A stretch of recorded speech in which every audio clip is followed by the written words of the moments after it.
"132 years ago, the university was established by a group of American Indian men from the Lumbee tribe, and their goal was to provide an educational system for the children of that time that did not have access to education.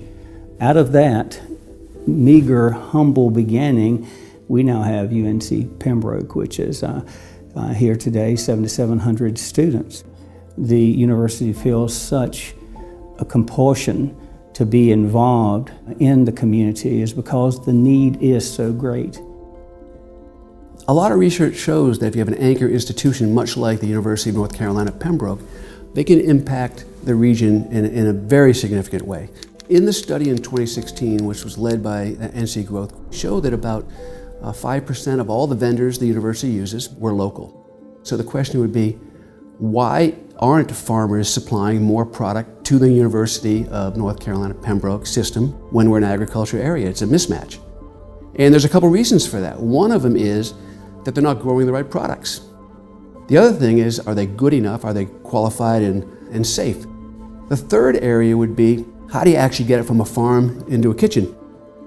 So we've done that. We've done a number of GAP certifications. We have close to 10, and we've established a cooling system, and we call it the produce point. We have about 10 of these farmers putting their produce into that cooler so it's safe and it's cooled down.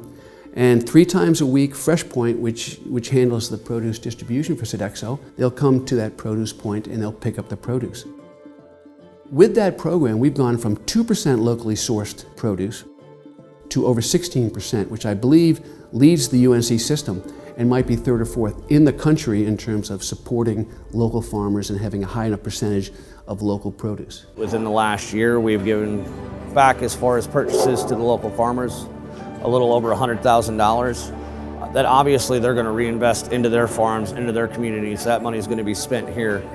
But the outsourcing program that we've been involved in is important to take agriculture to that level of making it a real business, making it an economy around which others can grow. It will open up entrepreneurship for others too. This is just a tradition with the Lumbee people, and part of our subsistence and the way we survive was being able to create our own wealth and create our own economy. And this is just going to help us grow even further. This project is really interesting because it really demonstrates the way that working both with businesses and with local government and community entities can really result in transformative projects. I think it demonstrates sort of how NCGrowth is able to do the work that we do. Part of it is simply by leveraging those relationships and bringing people together in that way. I could envision in 5 years us having a co-op that could be 100 farmers supplying the entire region with really good fresh produce, and then the health benefits come with that and the economic benefits come to these farms at the same time.